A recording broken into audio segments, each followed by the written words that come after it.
Anda kembali bersama kami di Obrolan Malam. Kami masih bicara mengenai vonis mati Sambo yang bagi Anda mungkin banyak yang menyebut ini prank nggak ya dengan ada Undang-Undang Nomor 1 Tahun 2023 atau KUH pidana yang baru. Saya ke Pak Nelson. Pak Nelson, dengan banyak dinamika yang terjadi saat ini, selain tadi ada upaya hukum berjenjang berikutnya di tingkat banding dan kasasi hingga PK, ini juga KUH pidana baru ini menimbulkan pertanyaan kan, jangan-jangan ini hanya prank, ini 10 tahun berikutnya udah selesai. Tapi meskipun tadi sudah dijelaskan oleh Albert. Ada dua topik kita malam ini. Makasih Mbak Fristian ini ya. Pertama, dari satu sisi vonis mati Sambo, kedua KUHP baru, ada bahasa dan pengantarnya. Pertama, kalau ditanya kuasa hukum dulu, ini menyambut baik kami ini hukuman matinya ini. Ya.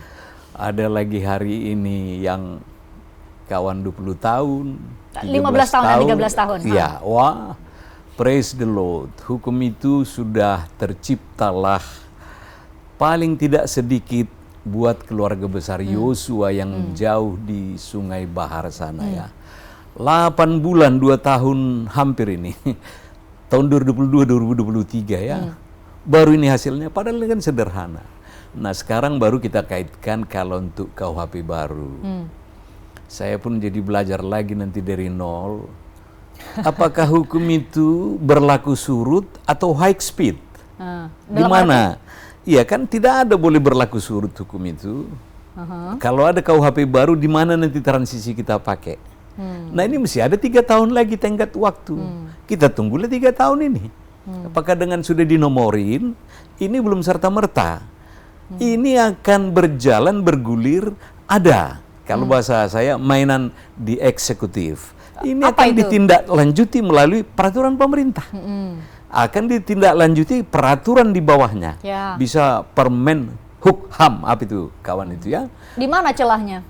Nah, nanti kan kebanyakan mari kita lihat, kalau disebut di dalam klausula tataran peraturan perundangan, undang-undang di bawahnya tidak mengalahkan regulasi di atasnya. Atau seharusnya tidak membuat norma baru. Tidak membuat norma baru, tidak ada lahir lagi. Nah, atasnya, sekarang kita akan tunggu lihat bagaimana. Biasanya konsepsi ini sudah diatur lebih bagus. Saya kutip dulu pernyataan dari Menhukham itu ya, tanggal 15/12/2022 di Tangerang. 15 Desember ya? Iya, Desember. Nah, beliau bilang, ya kita sudah mengeluarkan undang-undang KUHP baru. Ya. Tapi langsung minta maaf beliau kan ini atas beberapa. Minta maaf soal apa? Dalam konteks apa? Iya, beberapa pasal-pasal yang tentunya bertentangan nantinya. Untung ada Pak Albert ini yang tim sosialisasi. Biar kita mengetahui banyak lah. Jangan hanya di lingkungan birokrat. Tapi keluarga Yosua sendiri khawatir nggak dengan adanya itu? Masih ada kesimpang siuran mengenai KUHP pidana baru ini? Untuk itu kami mesti pasrah dulu sampai hari ini. Sebagaimana saya katakan tadi, jangan dululah berlaku surut atau high speed disamakan. Yang penting kami gembira hukuman mati. Itu si Hakim Wahyu, Mama Alfa Tenggo India mati. Ini udah gembira kami mendengarnya ya. Daripada berubah-berubah kemarin seumur hidup apa. Kenapa? Kita dengar ada bahasa ini huruf dan angka. Ini menarik sekali nih ya. Oleh karenanya kita masih di momen ini. Besok pagi 7 hari dikasih tenggat waktu untuk banding. Sudah, yang penting malam kemarin tanggal 13, tanggal sakti itu, sudahlah, kita terima dulu hukuman mati. Kalau gitu saya tanya ke Miko ini, Pak Nelson, karena Miko ini banyak sekali, mungkin ada juga mengikuti di berbagai media sosial, banyak sekali yang komentar, wah hakim ini mengentertain atau menghibur publik yang merasa rasa keadilannya juga ikut terganggu nih dengan adanya kasus ini, sehingga wah dipidana mati 20 tahun penjara sampai 2 kali lipat dari tuntutan jaksa itu disebut banyak mendapat atensi positif atau respon positif dari masyarakat. Dari Komisi Yudisial sendiri, apa catatannya untuk vonis? Setidaknya sudah ada 4 terdakwa yang sudah divonis ya? Ya. Gini Kak Fris, pertama yang mengetahui ya apakah kemudian putusan ini dalam rangka mengentertain tadi pakai menggunakan istilah itu ya, keinginan publik atau tidak itu hanya hakim sendiri begitu ya. Tapi Komisi Yudisial melihat bahwa sebenarnya dalam proses ya, setidaknya kalau indikasinya adalah proses persidangan yang sedang berlangsung gitu ya, yang telah berlangsung dan sedang berlangsung ini hakim menunjukkan kemandirian ya, dalam arti memberikan porsi yang berimbang pada semua pihak, termasuk kepada terdakwa begitu ya. Bahwa kemudian ada dinamika-dinamika yang terjadi, misalnya ketika dalam pemeriksaan terhadap Kuat Ma'ruf misalnya begitu kan, ya Kuat Ma'ruf merasa bahwa hakim sangat menyudutkan dirinya begitu, dan kemudian juga melontarkan kata-kata yang tidak pantas menurut dirinya. Nah, itu kemudian memang sudah dilaporkan kepada Komisi Yudisial gitu. Begitu juga dengan dinamika misalnya dari hakim yang terkait dengan viralnya ya video di TikTok ya, kalau kita masih ingat ya. Nah, itu juga kan bagian dari dinamika yang muncul di persidangan. Nah, memang pada waktu yang lalu tentu Komisi Yudisial menahan diri juga untuk tidak kemudian memeriksa ya hakim terlebih dahulu, karena ada kaedah yang berlaku dalam Undang-Undang Kekuasaan Kehakiman yang menyatakan bahwa sebisa mungkin pengawasan hakim itu tidak mengurangi kebebasannya dalam memeriksa dan memutus perkara, gitu ya. Nah, ini kita artikan bahwa kita tidak bisa atau paling tidak ya kemudian menahan diri untuk memeriksa hakim yang sedang memimpin persidangan. Nah, tapi ini kan putusan sudah dijatuhkan ya. Paling tidak besok sudah selesai untuk rangkaian Verdi Sambo, Putri Chandrawati, Kuat Ma'ruf, Ricky Rizal, dan besok ada Eliezer gitu ya. Jadi kita sudah bisa melakukan pemeriksaan terhadap hakim. Itu yang pertama.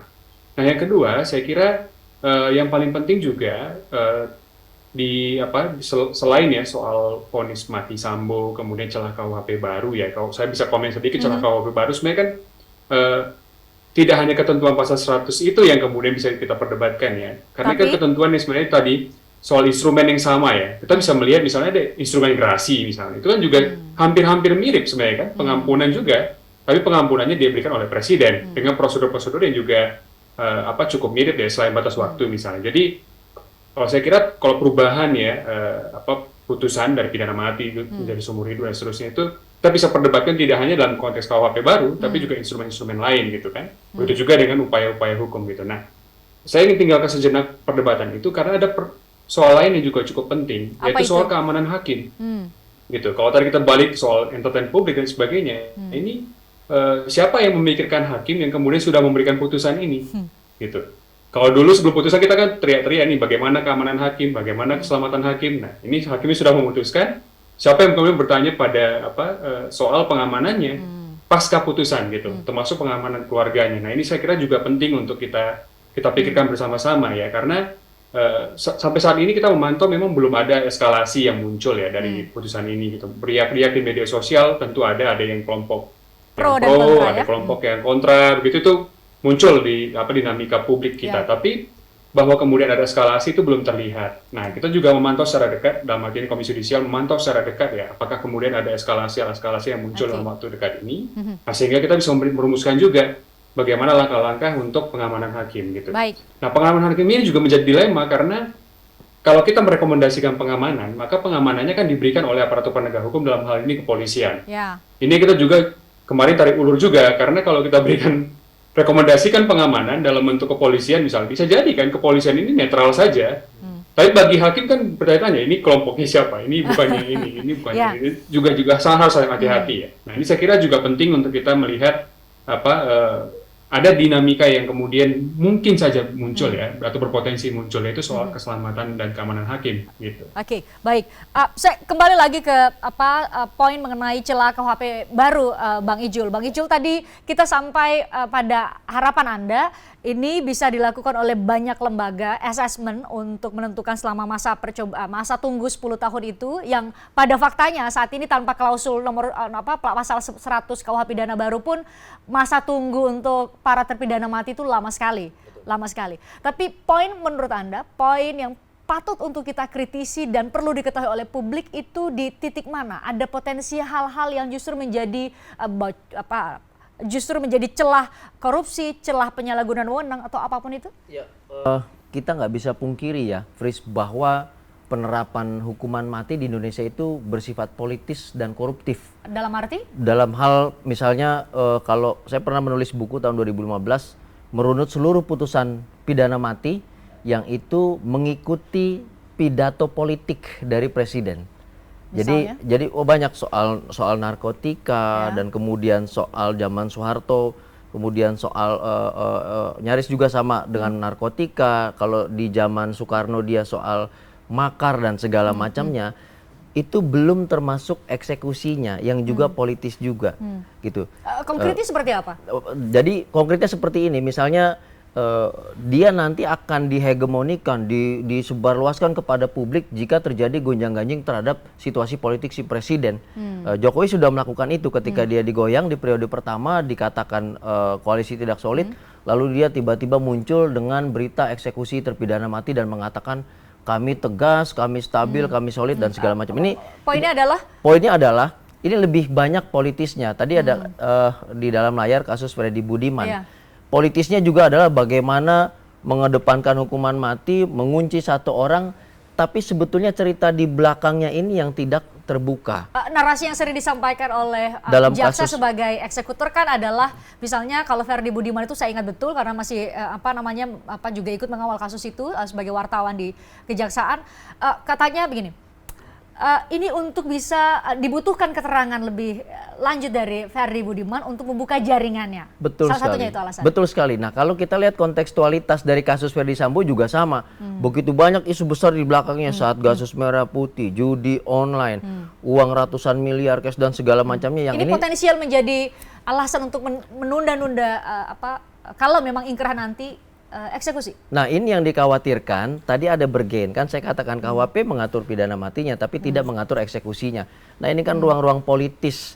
Belum lagi kalau di lapangan bagaimana soal konversi dan segala macamnya, juga soal korupsi di dalam lapas yang berkali-kali terbongkar dan kita tahu mulai dari hotel di dalam lapas dan segala macamnya. Jadi ruang-ruang ini harus disadari masyarakat. Selain ruang teori yang kita baca berdasarkan teks ya undang-undang, tetapi ruang kontekstual dalam hal praktik ini juga harus dikemukakan kepada publik. Dan Bang Ijo, bagaimana cara mitigasinya, salah satunya tadi pengawasan publik. Bagaimana publik bisa mengawasi keseluruhan proses di internal pemerintahan di ruang eksekutif yang tidak ada jaminan ada pelibatan di luar masyarakat itu. Bang Ijol, Anda ingin mengatakan bahwa sebelum putusan ini, sebelum vonis kan Menko Polhukam pun mengatakan bahwa ada dugaan gerakan di bawah tanah yang ingin mempengaruhi putusan atau vonis Ferdy Sambo CS. Anda juga menduga bahwa pasca vonis pun bisa jadi ada intervensi, bisa jadi ada pengaruh penggunaan hakim menyebutnya relasi kuasa, bagaimanapun Sambo masih punya. Praktik ini per hari ini masih ada. Bagaimana beberapa hakim agung kemudian dicokok KPK dan diperiksa dan kemudian membuka sistem kerjanya segala macam melalui intervensi uang, intervensi kepentingan, itu masih ada hari ini. Makanya tadi saya menunggu kalimat dari Kak Miko Ginting dari Komisi Yudisial. Sebetulnya bukan hanya menjaga keamanan fisik, memastikan kalau mengajukan banding, siapa hakim tingginya di pengadilan tinggi untuk memeriksa banding. Kenapa harus kita tahu siapa? Itu bisa diatur siapa yang mengadili atau bagaimana? Diketahui publik itu untuk publik bisa pasang mata apakah terjadi intervensi bagi hakim di pengadilan tinggi, bagi hakim agung jika mengajukan kasasi, termasuk PK dan yang lainnya. Nah, ini sebetulnya keamanan yang lebih substantif ketimbang misalnya keamanan fisik segala macam. Saya pikir persidangan Kanjuruhan konteks keamanannya lebih berbahaya lagi. Bagaimana sekelompok teman-teman Brimob di sana menguasai ruang sidang dan itu nyaris tidak diusir oleh majelis hakim. Tapi ini hal yang substantif yang justru bisa mengganggu independensi hakim. Intervensi lewat berbagai macam hal, bisa jadi ada uang. Kan kontekstualitas kasus ini beredar judi online, uang ratusan miliar segala macam, kaya raya, dan ini kan mempengaruhi proses pemeriksaan sejak awal. Bagaimana memasang pagar terhadap majelis hakim kalau kita mau bicara soal intervensi dari proses hukum nanti maupun banding ataupun kasasi. Miko mungkin bisa memberikan tanggapan. Bagaimana memasang pagar bagi hakim-hakim di kalau ketika dilakukan uji atau upaya hukum perlawanan hukum berikutnya di tingkat banding kasasi, kita di luar dulu dari celah KUHP ya, kita gunakan instrumen yang ada saat ini, upaya hukum banding, kasasi dan juga peninjauan kembali. Miko? Keselamatan itu kan faktual ya, karena memang hakimnya sudah memutuskan dan sebelumnya memang ada indikasi-indikasi ya, seperti yang disebutkan oleh Pak Mahfud MD soal gerakan bawah tanah dan sebagainya macam gitu. Nah, yang disebutkan oleh Kak Ijul tadi ini seperti tiki-taka nih kita berdua nih ya. Jadi itu potensial terjadi, namun memang ini kan belum ada upaya hukum juga. Jadi pihak Ferdi Sambo, Putri Chandrawati kan juga belum menyatakan secara eksplisit ya bahwa akan melakukan upaya hukum ya. Nah, dan disediakan waktu 7 hari pasca putusan kemarin untuk kemudian menyatakan apakah akan mengajukan upaya hukum atau tidak gitu. Nah, kalau memang nanti diajukan upaya hukum, tentu kita akan juga memantau gitu ya, apakah kemudian bagaimana misalnya soal proses pemilihan hakim, siapa hakimnya, bagaimana profilingnya, kita punya database yang cukup lengkap begitu ya untuk melihat masing-masing profil hakim gitu. Nah, tapi saya kembali pada poin pengawasan ya. Pengawasan itu terkadang kita memang melakukan pengawasan yang terstruktur begitu ya oleh lembaga-lembaga seperti Komisi Yudisial dan sebagainya gitu. Tapi satu yang tidak bisa dilawan itu pengawasan oleh publik sebenarnya gitu. Ini kita bisa melihat bagaimana kalau tadi menggunakan bahasa Bang Albert soal partisipasi ya. Ini partisipasi publik kan cukup tinggi ya. Semua publik merasa ingin berpartisipasi dalam kasus ini begitu. Terutama untuk kemudian melakukan menggalang opini dalam bentuk di media sosial gitu ya, atau bahkan juga hadir di persidangan gitu. Saya pergi ke beberapa daerah yang saya temukan ketika kita bicara Komisi Yudisial itu udah nggak laku dalam tanda kutip, yang dibicarakan itu kasus Sambo gitu. Nah, ini kan bentuk dari bagaimana partisipasi publik yang sangat tinggi dalam kasus ini. Dan itu dalam beberapa derajat akan membentuk pengawasan sendiri gitu. Jadi saya kira untuk itu juga penting ya, dan saya kira hakim juga sangat aware ya, sangat peka terhadap partisipasi publik itu gitu. Nah, ini yang tapi memang kita lihat karakternya ya, karakter pemeriksaan di tingkat banding, sekalipun itu pengadilan terhadap fakta gitu ya, dan terbuka untuk umum, tapi kan kurang format atensi pemeriksaan publik tidak nih seperti kok. tidak seperti pengadilan negeri ya, atau pengadilan tingkat pertama ya, yang kemudian publik bisa hadir di persidangan dan sebagainya. Begitu juga di Mahkamah Agung ya. Apalagi Mahkamah Agung kan dia bukan memeriksa fakta dalam konteks kasasi, tapi memeriksa penerapan hukum. Itu poin penting juga gitu. Bagaimana memikirkan ya pola pengawasan di mana publik tidak hadir di persidangan gitu ya. Tapi atensi publik tetap tertinggi. Gitu. Poin Miko tadi mungkin bisa relevan dan pemirsa mungkin belum lepas dari ingatan soal kasus pembunuhan menggunakan sianida dengan terpidana Jessica Wongso. Bagaimana sangat riuh di pengadilan tingkat pertama, tapi ketika melakukan banding, kasasi hingga PK sunyi sekali, tidak ada atensi publik sama sekali, media juga tidak meliput, sehingga kemudian kami baru tahu putusannya sudah di bagian akhir. Tidak tahu banding itu bagaimana, kasasi itu bagaimana, PK itu bagaimana. Ini bisa jadi nggak terjadi di kasus Sambo? Bagaimana tanggapan dari keluarga? Nanti saya minta jawaban dari Pak Nelson, tapi kita harus jeda, usai jeda kami akan kembali untuk Anda.